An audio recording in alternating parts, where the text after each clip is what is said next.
welcome back to my channel. I really hope that you guys are really doing well. So guys, I know थोड़ी सी late हो गई ये video cause I was not doing fine. So now I am doing absolutely well. So this is chapter number 7 of political science and security in the contemporary world. ये है हमारे chapter का नाम. And these are the topics which we will be covering in this chapter one by one. Topics to be covered में है. First तो हम chapter का नेम समझते हैं as usual, security in the contemporary world. Security, chapter के name में ही सिक्योरिटी है, तो हम बेसिकली इस चैप्टर में हम सिक्योरिटी पे बहुत ज़्यादा फोकस करने वाला है. ठीक है. Topic number 1 what is security. Topic number 2 notions of security. ठीक है. नोशंस ऑफ सिक्योरिटी में फर्स्ट है traditional notion, traditional, and second है नॉन ट्रेडिशनल नोशन. ठीक है. ये है ट्रेडिशनल. दो टाइप के नोशन है, first traditional and second non traditional. Traditional is also further divided into two parts. First is internal या एक्सटर्नल. फर्स्ट एक्सटर्नल या सेकंड इंटरनल. ठीक है. और टॉपिक नंबर 3 है traditional security and corporation. 4 non traditional notion. 5 new sources of threat. 6 operation security and 7 India security strategy. तो हम basically इसमें India की सिक्योरिटी के बारे में बात करेंगे. पूरे ऑल ओवर वर्ल्ड में हमको क्या सिक्योरिटी थ्रेट्स हैं इनके बारे में बात करेंगे. ठीक है. Here you can see as citizens of a democracy, democracy के सिटीजन होने के नाते वी नीड टू नो क्या more about the term security and exactly it is and what are India security concerns. ठीक है. Now topic number 1 security. What is security. कि भाई security है क्या आखिर. अगर हम जनरल वे में बात करो, कौन सी जनरल वे में बात करो कि भाई सिक्योरिटी क्या है, तो अगर आप अपनी पेरेंट्स, आप अपने फ्रेंड्स से बात करो कि भाई मुझे सिक्योरिटी चाहिए, तो आपका मतलब क्या होगा. आपको सिक्योरिटी चाहिए, आपके थ्रेट से फ्रीडम चाहिए. थ्रेट मतलब आपके डर से आपको एक फ्रीडम चाहिए. ठीक है. तो क्या होगा जनरल वे में अगर हम बात करेंगे सिक्योरिटी, तो क्या होगा फ्रीडम फ्रॉम थ्रेट्स, कि भाई मुझे थ्रेट्स से जो है वो फ्रीडम चाहिए.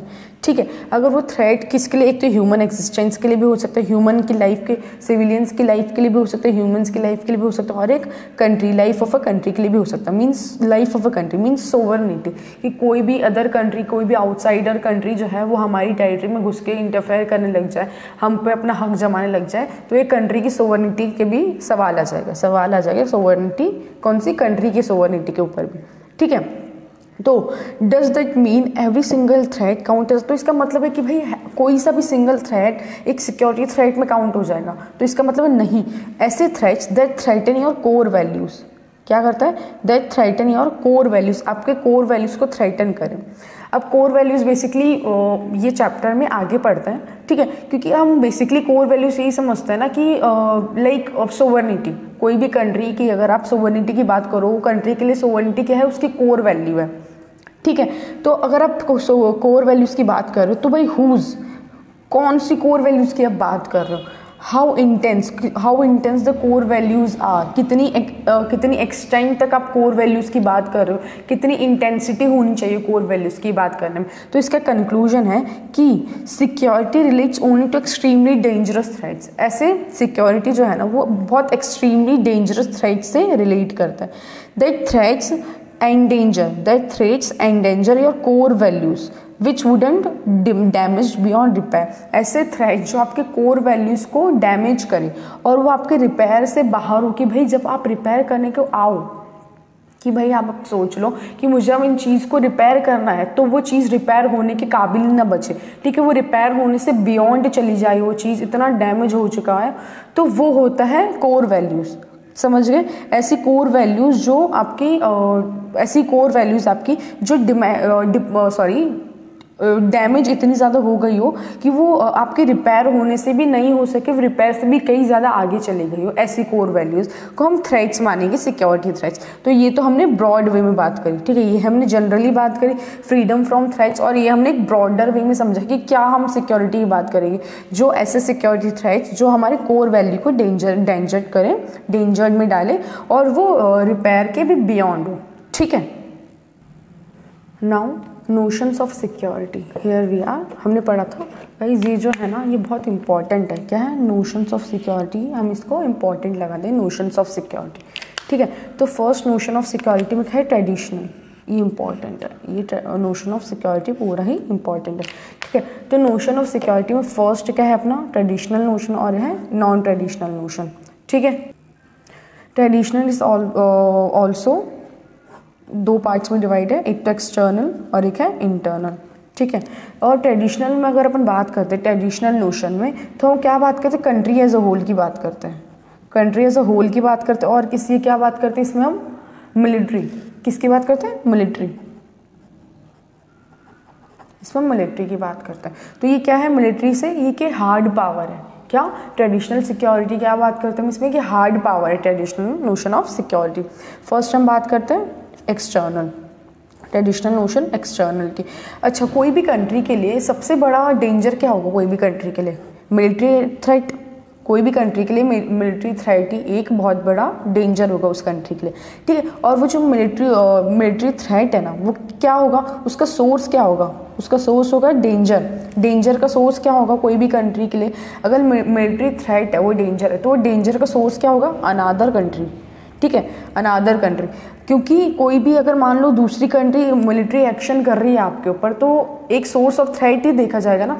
अगर हम ऐसे यूक्रेन और रशिया की बात करें, तो भाई यूक्रेन रशिया वो क्या है, एक दूसरे के लिए मिलिट्री थ्रेट है कंट्रीज, क्योंकि वो उनकी लड़ाई चल रही है। वैसे इजराइल और ईरान की बात कर लो, एक दूसरे के लिए वो एक मिलिट्री थ्रेट है, ठीक है। तो वो उसके बाद क्या होता है, ये जो मिलिट्री उनके एक्शंस होते हैं ना, मिलिट्री एक्शंस, वो क्या करते हैं, उन कंट्रीज़ के कोर वैल्यूज़ को एंडेंजर करते हैं।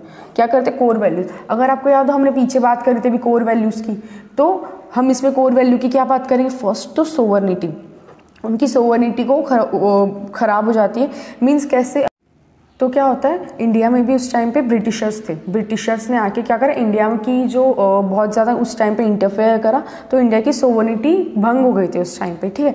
ये तो एक sovereignty, core values endanger, sovereignty का एंडेंजर्ड होता है। देन इंडिपेंडेंस, कोई भी कंट्री वॉर कर रही है, ठीक है, वॉर कर रही है, कोई भी कंट्री वॉर कर रही है, तो इंडिपेंडेंस भी उनके ऐसा सवाल उठ जाएगा, ठीक है। देन टेरिटोरियल इंटीग्रिटी, भाई ये हमारा टेरिटरी है हमारी इंडिया की, इसकी कोई इंडिया की टेरिटरी में से कोई आके कुछ पार्ट लेके चले जा रहे हैं, मतलब अपना मान बोल रहे कि भाई हमारे इंडिया के पार्ट है, ये अब हमारा है। लाइक पीओके, आप पीओके की बात कर रहे हो, पाकिस्तान ऑक्यूपाइड, सॉरी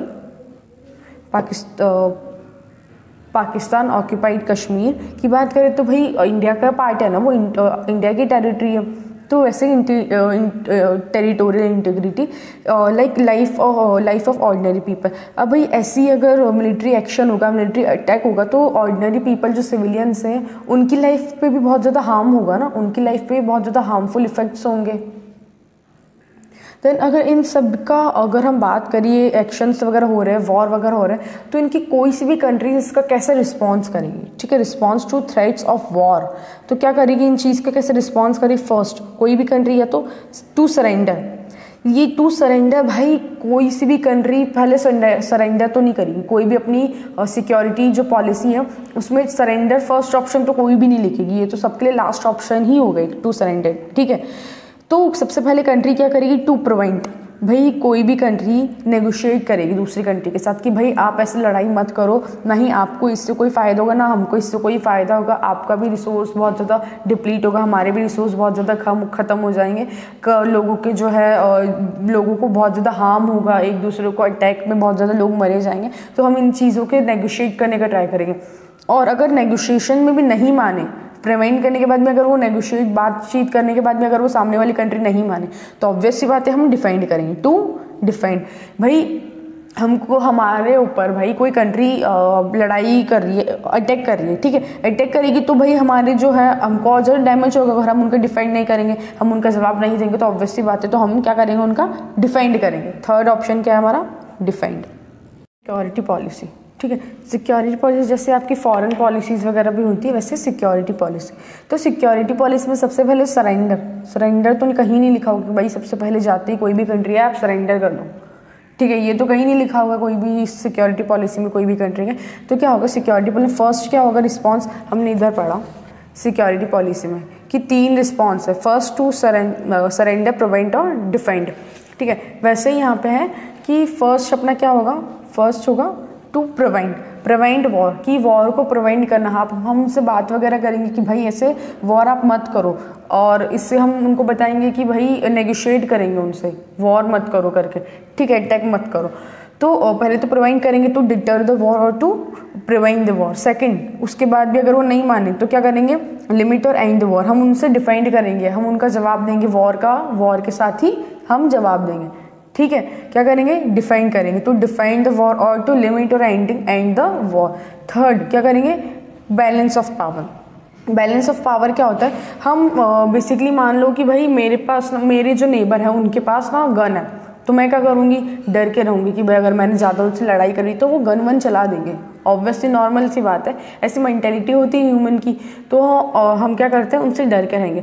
तो अगर मेरे पास भी उससे मेरे नेबर्स जैसी अच्छी और या उससे अच्छी गन या उससे बड़ी गन हो जाए, तो भाई मुझे डर के रहना नहीं पड़ेगा, मैं तो आराम से घूमूंगी, उससे लड़ाई करूंगी आराम से कि भाई किस चीज़ का डर है, मुझे कोई डर ही नहीं है, मेरे पास उससे अच्छी गन है, तुझसे बढ़िया बड़ी गन है, तो मैं क्यों डर कर रहूँ। तो वैसे ही बैलेंस ऑफ पावर, ठीक है। तो फर्स्ट बैलेंस ऑफ पावर में हमको क्या, नेबरिंग कंट्रीज, भाई हमको नेबरिंग कंट्रीज का पता होना चाहिए कि भाई हमारी जो नेबरिंग कंट्रीज है वो हमसे कितनी स्ट्रांग है, हमसे कितनी वीक है। अगर वो हमसे वीक है तो ठीक है, अगर वो हमसे स्ट्रांग है तो हमको उनसे ज़्यादा स्ट्रांग होना है, तभी तो हम उनसे बैलेंस कर पाएंगे। कल के दिन उन्होंने अटैक किया तो हम उनका काउंटर बैलेंस कर पाएंगे, ठीक है। तो ये होता है नेबरिंग कंट्रीज का भी बैलेंस ऑफ पावर, किसमें, नेबरिंग कंट्रीज का। देन नॉट गुड रिलेशन, हम ऐसी कंट्रीज़ का ध्यान रखें, जो ऐसी कंट्रीज़ होनी चाहिए जिससे हमारा रिलेशन अच्छा नहीं हो, ठीक है। वो अच्छे रिलेशन नहीं है तो भाई हम पे कभी भी अटैक कर सकते हैं, ठीक है। तो हम जो हमारी कंट्रीज़ जिससे हमारे रिलेशंस अच्छे नहीं है ना, हम उनसे हम ज़्यादा पावरफुल होने चाहिए, ठीक है।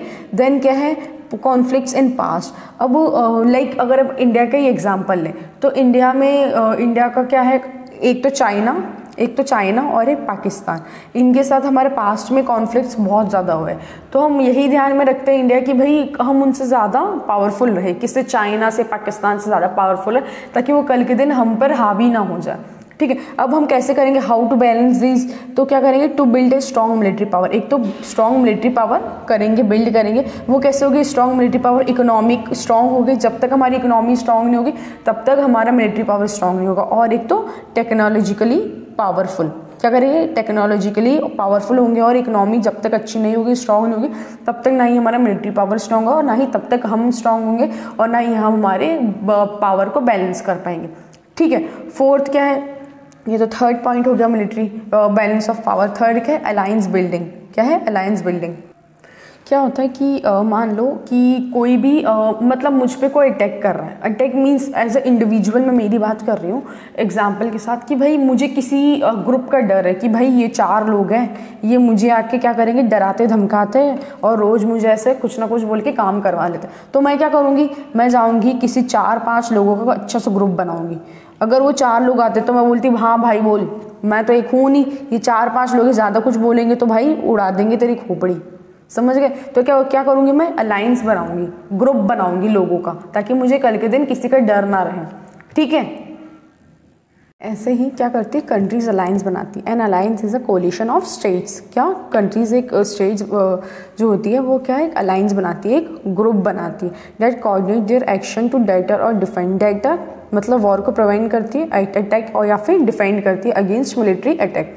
तो ये जो अलायंस होती है वो क्या रिटर्न ट्रीटीज़ पे बेस्ड होती है, और क्या करती है, और उनको एक ना क्लियर आइडेंटिफिकेशन ऑफ थ्रेट्स होना चाहिए। मींस अगर मैं अलायंस बना रही हूँ, मीन्स आपने बायलैटरल और मल्टीलैटरल तो सुना होगा, ठीक है। मल्टीलैटरल क्या है, मल्टीलैटरल जो बहुत सारी कंट्रीज़ के साथ मिलकर आप अलायंस बनाते हो, अग्रीमेंट साइन करते हो, और बायलैटरल मतलब 2 कंट्रीज़ के साथ करते हो, ठीक है। तो हम इसमें बायलैटरल और मल्टीलैटरल की बात कर रहे हैं साथ में, ठीक है। तो इसमें क्या होता है कि अगर आप किसी कंट्री के साथ कुछ अलायंस कर रहे हो, ठीक है, लाइक मान लो मैं और इंडिया और रशिया साथ में मिलकर अलायंस बना रही है, इंडिया रशिया या दोनों बायलैटरल एग्रीमेंट साइन कर रहा है, तो वो क्या करूँगी, मैं उसमें एक क्लियर आइडेंटिफिकेशन दूंगी, किसका, थ्रेट का, कि भाई मुझे कल के दिन चाइना का थ्रेट हो सकता है या पाकिस्तान का थ्रेट हो सकता है, तो आप उस टाइम पे मुझे अगर ऐसा मिलिट्री एक्शन हुआ तो आप मुझे या तो डेटर करोगे या फिर क्या डिफेंस करोगे, समझ गए।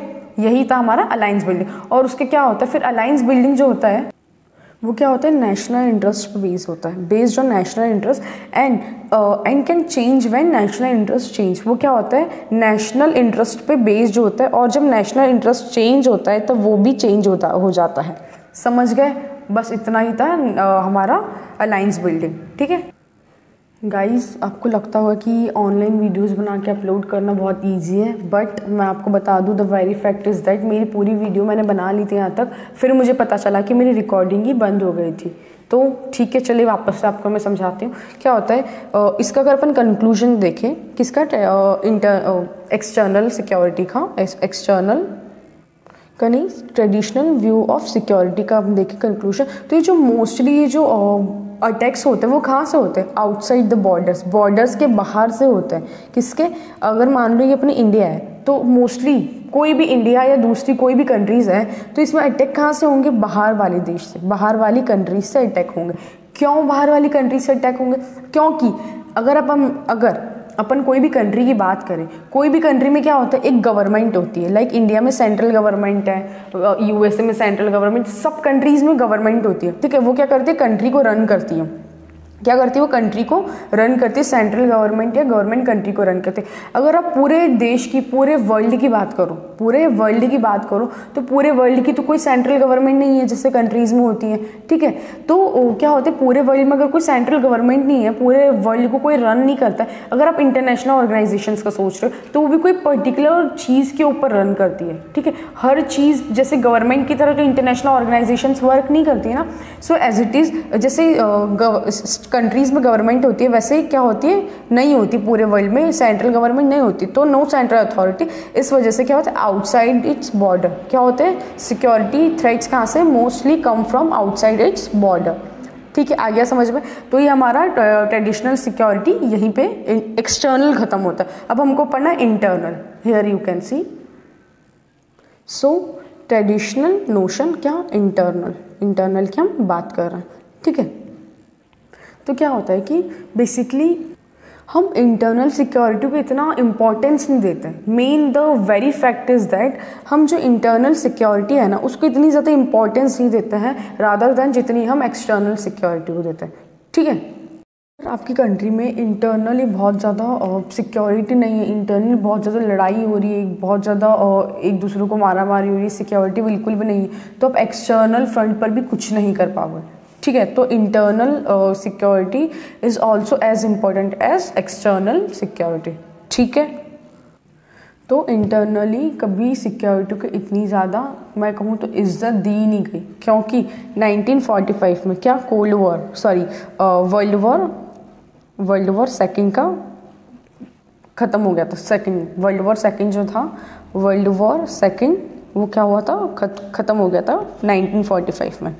ठीक है, तो उस टाइम पे क्या हुआ था, तो उस टाइम पे रशिया को अपनी टेरिटरी मिल गई थी, यूएस को का था कि भाई यूएस के अंदर कितनी इन्फ्लुएंस है, कितना पावर यूएस के अंदर है। तो बेसिकली उस टाइम पे यही था कि जो भी हमारा सिक्योरिटी का कंसर्न आएगा, कुछ भी थ्रेट आएगा, वो आउटसाइड द बॉर्डर से आएगा, इंटरनली कुछ भी नहीं आएगा, क्योंकि हमारा कोल्ड वॉर उस टाइम पे था।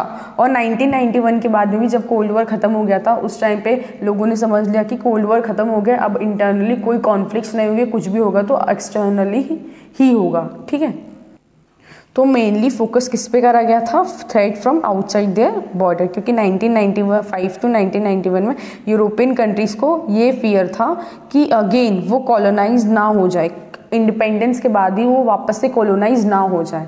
ठीक है, ये कॉलोनाइजेशन का क्या है, आउटसाइड द कंट्री से है कि भाई बाहर की कंट्रीज ना आए और हमको वापस से उनकी गुलाम ना बना ले। ठीक है, ये यूरोपियन यूनियन का फियर था, यूरोपियन कंट्रीज का, sorry. So now coming on to the security challenges facing newly independent country. ठीक है, NIC means newly independent country, कौन सी थी, एशिया और अफ्रीका। अब उनके लिए क्या मेजर कंसर्न्स था कि military conflicts with neighbouring countries, कि भाई जो भी नेबरिंग कंट्रीज है वो आके हम पर हमला ना कर दे। क्या, नेबरिंग कंट्रीज जो उनके border territories, control of population, means कि भाई बॉर्डर से कोई भी लोग आके हम पे अटैक ना कर दे, टेरिटरीज को लेके इंटीग्रिटी, उनकी टेरिटरी कोई छीन ना ले, कंट्रोल ऑफ पॉपुलेशन। ठीक है, तो उनका क्या था, सेकंड इंटरनल मिलिट्री कॉन्फ्लिक्ट, एक तो इंटरनली भी बहुत ज़्यादा उनको डर था कि एक्सटर्नली तो था ही कि भाई बाहर से कोई आके ना कर दे, और सेकंड इंटरनली भी था सेपरेटिस्ट मूवमेंट। लाइक जैसे कि इंडिया में क्या सेपरेटिस्ट मूवमेंट किसका, खालिस्तानी इसका। तो इंडिया को एक ही कंसर्न होता है हमेशा से कि खालिस्तानी मूवमेंट और ज़्यादा उसकी पीक ना ले ले, ठीक है। सेकेंड है demand for independent states. Like जैसे हमने श्रीलंका की बात की थी पिछले चैप्टर में कि श्रीलंका में कैसे हो गया था उस टाइम पे कि 2 ग्रुप में बट गया था श्रीलंका, ठीक है। तो वैसे ही हमारी जो कंट्री है वो अलग इंडिपेंडेंट स्टेट की डिमांड ना करे। लाइक कोई भी लाइक खालिस्तानी क्या है, जो सिख लोग हैं उनको एक खालिस्तान चाहिए। खालिस्तान मीन्स उनके लिए एक सेपरेट कंट्री चाहिए। तो वो क्या है, इंडिपेंडेंट स्टेट ना जाए और ना ही सेपरेटिस्ट मूवमेंट स्टार्ट ना हो जाए, ठीक है। तो क्या होता था sometimes internal and external combine से दोनों ना कंबाइन हो जाते, तो ये बहुत ज़्यादा उनके लिए चैलेंज था। किसके लिए, एशियन और अफ्रीकन कंट्रीज़ के लिए, जो तब उस टाइम पे न्यूली इंडिपेंडेंट हुई ही थी, ठीक है। So now let's moving on to the next topic which is traditional security and cooperation. So हम ट्रेडिशनल सिक्योरिटी में से क्या कर सकते हैं to minimize these kind of terrors, ठीक है। एंड लिमिटिंग वायलेंस, जो हम वायलेंस होता है उनको हम कैसे लिमिट कर सकते हैं, तो है एंड्स और मीन्स। एंड्स मीन आपका जो कोई भी एक ऑब्जेक्टिव है उसको लिमिट करना, मीन्स कुछ भी चीज़ करने से पहले उसका राइट रीज़न होना चाहिए, ठीक है, तभी आप। लाइक अगर आपको वॉर में जाना है, आप वॉर में तभी जाओ जब कोई भी कंट्री आपके ऊपर वॉर करती है। क्यों, तब आप उसको सेल्फ डिफेंस करने के लिए आप वॉर में जाओ, और प्रोटेक्ट फ्रॉम जीनोसाइड, बहुत ज़्यादा मास किलिंग्स हो रही है तब बचाने के लिए आप वॉर में जाओ। तो ये एक राइट रीज़न होना चाहिए। और मीन्स अवॉइड किलिंग जो है ना उसको अवॉइड करो, कि जितना हो सके किलिंग्स को अवॉइड कर दो। मतलब जो नॉन कॉम्पिटेंट्स होते हैं, मतलब जिसके पास आर्म्स वगैरह नहीं होते, तो आप उनको मत मारो। भले आपके वो दुश्मन है बट फिर भी आप उनको मत मारो, क्योंकि वो होता है हंटिंग नॉन कॉम्पिटेंट्स, मतलब जिनके पास आर्म्स नहीं हो, अनआर्म्ड मैन जो होते हैं। और सरेंडरिंग अनआर्म्ड और कॉम्पिटेंट्स, मतलब जो सरेंडर कर रहे हैं आपकी जो सामने वाली कंट्रीज है जिनके पास आर्म्स है, आर्म्स नहीं है उनके पास, और वो सरेंडर करते हैं, तो आप उनको मत मारो, किलिंग्स बेवजह मत करो उनकी, ठीक है। तो ये है मीन्स एंड एंड जिनसे हम बहुत ज़्यादा लिमिट कर सकते हैं किसको, वायलेंस को, ठीक है।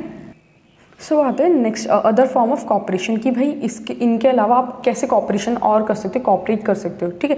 फर्स्ट दिस आर्मामेंट, कि भाई आप बोल लो कि इस टाइप मतलब आप इस जगह ऐसे आर्म्स वगैरह यूज़ नहीं कर सकते, तो all state give up of certain weapons, मतलब कुछ ऐसे वेपन्स होते हैं उनको आप गिव अप कर दो। लाइक फॉर एग्जाम्पल BW से 1972, like biological weapon convention of 1972 and chemical weapons convention of 1992, ठीक है। देन सेकंड है आर्म्स कंट्रोल, कि भाई रेगुलेट एक्विजिशन और डेवलपमेंट ऑफ वेपन्स को आप रोक दो, आर्म्स को कंट्रोल कर दो और रोक दो, और डेवलप करना आर्म्स को, ठीक है, रेगुलेट कर दो उनको। For example ABM treaty 1972, anti ballistic missile of 1992, salt second and start NPT non proliferation treaty of 1968, ठीक है।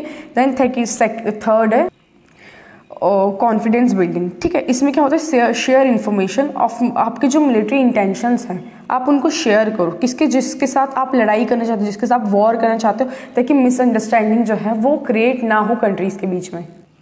मतलब क्या होता है, कोई भी कंट्री बता देंगी अटैक करने से पहले कि भाई हम अटैक करेंगे और हमारे पास इस टाइप के वेपन्स हैं, तो भाई उनको क्या होता है, मिसअंडरस्टैंडिंग क्रिएट ना हो, ठीक है, ये इधर, ठीक है। और एक चीज़ और कि जो स्टार्ट NPT है ना, नॉन प्रोलिफरेशन ट्रीटी, उसमें क्या होता है, कंट्रीज ने डिसाइड कर लिया होता है कि 1967 के बाद कोई भी जो है न्यूक्लियर बॉम्ब नहीं बनाएगा, ठीक है। तो क्या हुआ, इंडिया ने इसको अपोज किया और फिर इंडिया ने भी एक क्या करा, न्यूक्लियर टेस्ट जो है वो कंडक्ट किया। तो क्या करें, इंडिया ने बोला कि भाई ये तो डिस्क्रिमिनेशन है, जिसके पास न्यूक्लियर वेपन्स है वो तो भाई पावरफुल है और जिसके पास नहीं वो पावरफुल नहीं है। तो इंडिया ने क्या 1968 के बाद भी क्या करा, इस चीज़ को बहुत ज़्यादा अपोज करके इंडिया ने भी न्यूक्लियर टेस्ट कंडक्ट करा, ठीक है। और हमने इसके बाद डिसआर्मामेंट, आर्म्स कंट्रोल और कॉन्फिडेंस बिल्डिंग की हम जो है हमारी इन्फॉर्मेशन शेयर करेंगे हमारे एनिमी टीम के साथ, एनिमी कंट्री के साथ, कि भाई हम वॉर करेंगे इस टाइम पे और हमारे पास ये वेपन्स है, ताकि उनको कोई मिसअंडरस्टैंडिंग क्रिएट ना हो।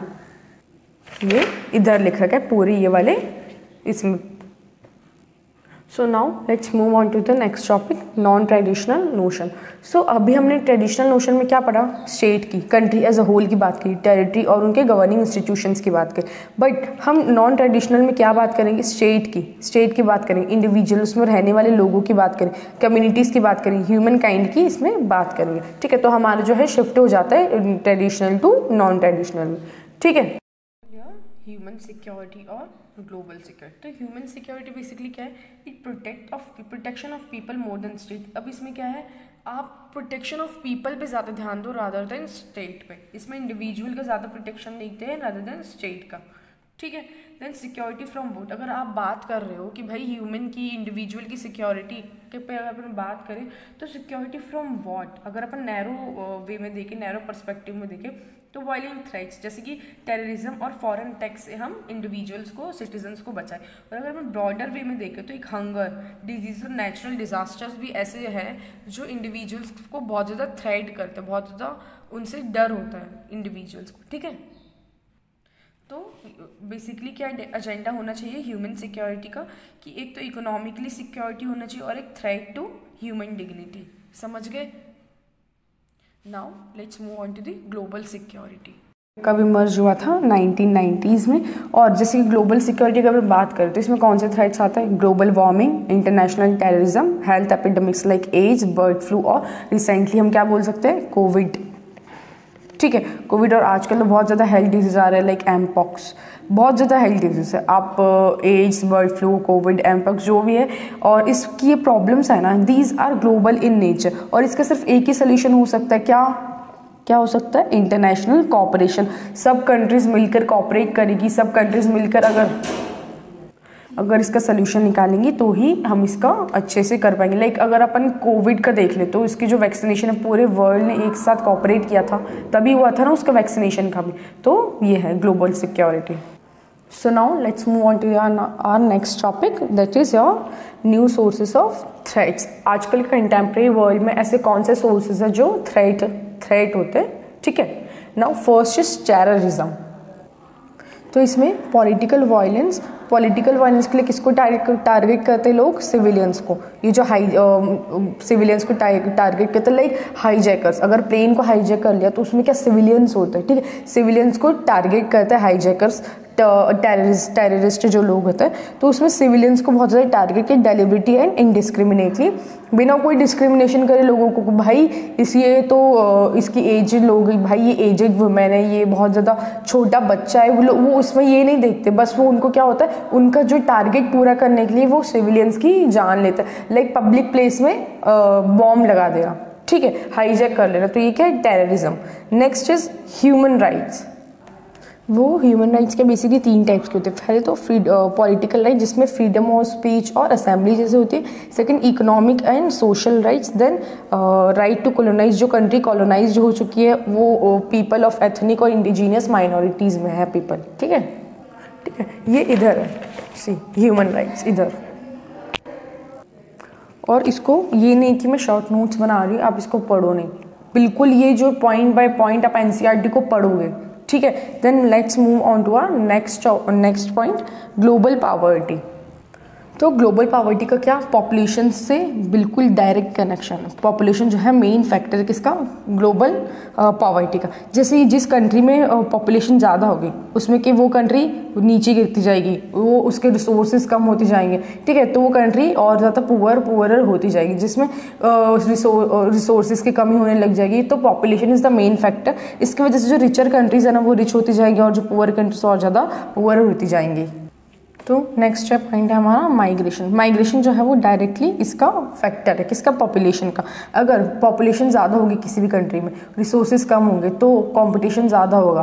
तो इससे क्या होगा, लोग यही सोचेंगे कि ऐसी कंट्री में जाए जहाँ पर इतना ज़्यादा कंपटीशन ना हो, तो लोग डायरेक्टली क्या करेंगे, माइग्रेट करेंगे दूसरी कंट्री के लिए। तो माइग्रेशन क्या है, 2 टाइप्स के, एक तो माइग्रेंट्स और एक रिफ्यूजीज। माइग्रेशन 2 टाइप्स में। तो माइग्रेंट्स क्या होते हैं, वो वॉलंटरली कुछ टाइम के लिए लीव करते हैं अपनी कंट्री को, क्योंकि बेटर अपॉर्चुनिटीज़ के लिए। ठीक है, देन इसके बाद रिफ्यूजीज है, वो क्या कहते हैं, फ्ली को। कुछ ऐसे सर्कमटेंसेस वहाँ पे क्रिएट हो जाते हैं जिनकी वजह से उनको वहाँ से जाना पड़ता है। एक तो क्या होता है, वॉर की वजह से, और एक नेचुरल डिजास्टर होता है, इनकी वजह से वो क्या रिफ्यूजीज बन जाते हैं दूसरी कंट्रीज में। ठीक है, लोग क्या करते हैं, माइग्रेंट्स को तो जगह नहीं देते बट रिफ्यूजीज़ को जगह देते क्योंकि वो मजबूरी में आए होते कहीं से, ठीक है। और माइग्रेशन का एक तीसरा जो पॉइंट है, फैक्टर हो गया इंटरनली डिस्प्लेस्ड पीपल। ऐसे पीपल जो खुद की बाउंड्री में ही रहते हैं, ठीक है। एक होता है जो खुद की नेशनल बाउंड्री से बाहर जाता है, ठीक है, वो क्या होता है, माइग्रेंट्स। और एक किसी फोर्सफुली ऐसे कुछ सर्कमस्टेंसेस वहाँ पे क्रिएट हो जाते हैं जो उनको मजबूरी में वहाँ से जाना पड़ता है बाउंड्री से बाहर, वो क्या होता है, रिफ्यूजीज़।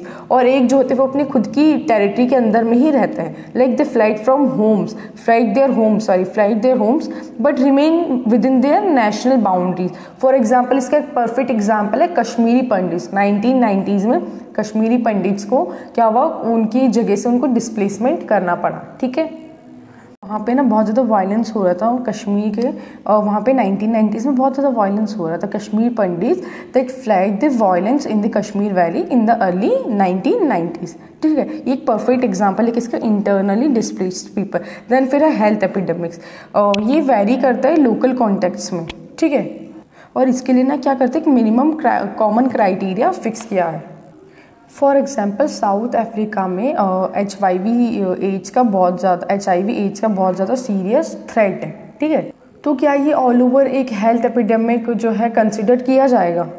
सो इसके लिए ना एक मिनिमम कॉमन क्राइटेरिया निकाला जाता है कि वो कितने एक्सटेंट में फैला है, कितना जेनरिक है ये प्रॉब्लम, ठीक है। तो ये मिनिमम कॉमन क्राइटेरिया निकाला जाता है किसके लिए, हेल्थ एपिडेमिक्स के लिए, कि हम इसको मान सके कि एक हेल्थ एपिडेमिक है। So cooperative securities are next topic. इसमें बताया गया कि how can we cooperate for this non traditional threats. हमको ना एक इंटरनेशनल लेवल पे कोऑपरेशन चाहिए एज डिस्कस्ड, ठीक है। So to deal with non traditional threats, ठीक है, we need to devise strategies for international cooperation. तो इंटरनेशनल कोऑपरेशन ये कितने तरह की होती है, बायलैटरल मीन्स दो कंट्री के बीच में कोई भी एग्रीमेंट साइन होता है, कोई भी स्ट्रैटेजी होती है, ठीक है, बायलैटरल। रीजनल मतलब आसियान एक रीजनल कोऑपरेशन है, association of south east association nation, ये एक रीजनल कोऑपरेशन है। सार्क, EU, ठीक है, ये एक रीजनल कोऑपरेशन है। कॉन्टिनेंटल बोल तो यूरोपियन यूनियन कॉन्टिनेंटल, कि कॉन्टिनेंट के बेसिस पर, कॉन्टिनेंट के लेवल पर हम रीजन कोऑपरेट करें, ठीक है। Then global means all world के, लाइक UN, यूनाइटेड नेशन, ठीक है। तो ये इंटरनेशनल कोऑपरेशंस है। ऑल्सो UN, और हमने क्या करी, कोविड में हमने कैसे पूरे वर्ल्ड ने मिलकर कोऑपरेट किया था एक दूसरे से, ठीक है। तो प्लेयर्स कौन हो सकते हैं हमारे सेफ कोऑपरेशन के लिए, इंटरनेशनल और they can also be a national, ठीक है। इंटरनेशनल में किसकी, international organization like UNO, IMF, world bank और WHO, world bank, world health organization और इंटरनेशनल मॉनेटरी फंड। नेशनल की हम बात करें तो NGOs है, non governmental organization, business and corporation और ग्रेट पर्सनैलिटीज़ भी, ठीक है, जिसका बहुत ज़्यादा इन्फ्लुएंस है लोगों के ऊपर। और कोऑपरेटिव सिक्योरिटी में यूज़ ऑफ फोर्स का यूज़ करना एक लास्ट रिजॉर्ट होता है, लास्ट ऑप्शन होता है कि हम फोर्सफुली किसी चीज़ को कोऑपरेट करवाए, मिलिट्री का यूज़ करें, मिलिट्री को इंटरफेयर करें, अटैक करें, ये जो होता है ना फोर्सफुली चीज़, ये हमारे एक लास्ट ऑप्शन होता है कोऑपरेटिव सोसाइटी में, ठीक है। So now our next and last topic of our today's lecture, it is India security strategy. तो इंडिया की सिक्योरिटी स्ट्रैटेजी को हमने ब्रॉड 4 कंपोनेंट्स में डिवाइड करा है स्ट्रैटेजी को। किसको, तो कैसे, strengthening it's military capabilities, means हमने भी पहले बात की थी बैलेंस ऑफ पावर में, ठीक है, जो कि ट्रेडिशनल नोशन में हमने बात करी थी बैलेंस ऑफ पावर की।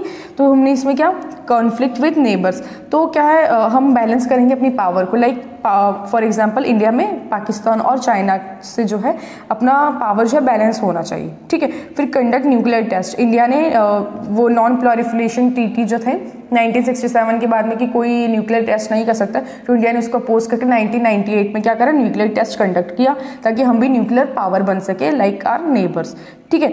तो फिर next first tested nuclear test in 1974 में फर्स्ट टेस्ट किया इंडिया ने अपना न्यूक्लियर डिवाइस, ठीक है। Then strengthen international norms and international institutions to protect its security interest. तो क्या है, ये हमारी जो इंटरनेशनल रूल्स है, ट्रीटीज़ है और इंस्टीट्यूशन है, इनमें हम हमारा कॉन्फिडेंस दिखाए, हमारा इंटरेस्ट दिखाए, ताकि जो है हमारा इन्फ्लुएंस हो सके वहाँ पे।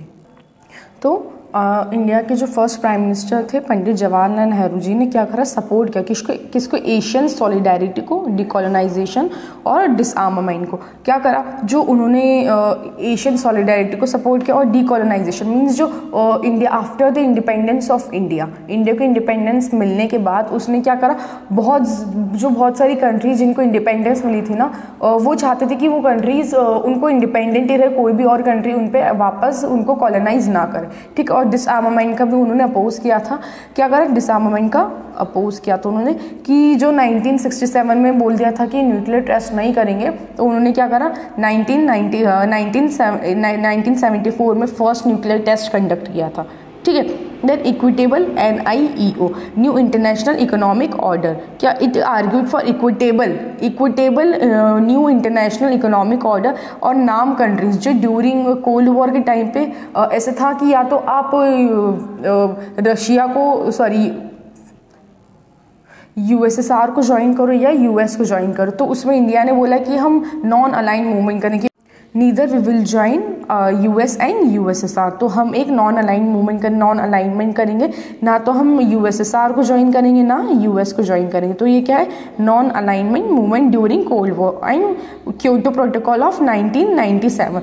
तो क्योटो प्रोटोकॉल बेसिकली क्या है, ये ग्लोबल वार्मिंग को रोकने और जो ग्रीन हाउस एमिशन है ना उसको कंट्रोल करने के लिए क्योटो प्रोटोकॉल 1997 में बना था, ठीक है। देन नेक्स्ट हमारी meeting security challenges with in the country. तो क्या हुआ, meeting security challenges with in the country, इसमें बहुत सारे, अब हम इसमें बेसिकली इंटरनली बात कर रहे हैं। अभी हमने यहाँ पे एक्सटर्नल बात करी थी इंडिया की, ट्रेडिशनल नोशन में हम क्या करें, नॉन ट्रेडिशनल, और ट्रेडिशनल में हम इंटरनल फ्रंट पे बात करें इसमें। तो इसमें क्या है कि हमने क्या करें, प्रिजर्व करा नेशनल यूनिटी को, प्रिजर्व करें लाइक डेमोक्रेसी लाके। India has tried to preserve national unity by adopting democratic political system, ठीक है। और जो मिलिट्री ग्रुप से बहुत सारे लाइक नागालैंड, मिजोरम, पंजाब और कश्मीर के मिलिट्री ग्रुप से उससे भी हमने इंडिया को कंसोलिडेट किया, ऐसा नहीं कि इंडिया इनसे टूट गया, ठीक है। देन इकोनॉमिक डेवलपमेंट, तो ये हमारा एक लास्ट कंपोनेंट है इकोनॉमिक डेवलपमेंट। इसमें क्या इंडिया ने फोकस किया to eliminate poverty, inequality and misery in the country. तो this is done by new initiatives, done by new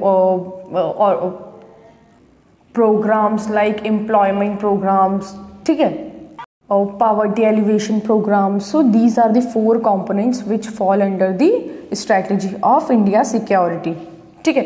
so guys हमारा चैप्टर यहीं कंप्लीट होता है, हमने सारा कंप्लीट कर लिया। इसमें 1 by 1 topic wise, line by line मैंने सारे के सारे आपको नोट्स के साथ आपके चैप्टर एक्सप्लेन कर दिया, ठीक है। Here you can C. So guys अभी मैंने आपको ऐसे चैप्टर में बताया कि मेरी वीडियो रुक गई थी और it's very difficult to make these kind of videos. तो गाइज प्लीज़ आपसे रिक्वेस्ट है, please don't forget to like, subscribe and share, and whatever your queries and doubts है please leave them on the comment section. And thank you so much for watching, please stay tune. और हमारी next video भी होगी chapter number 8 environmental and natural resources. So thank you so much, C you all, till then stay tune, bye bye, God bless you all.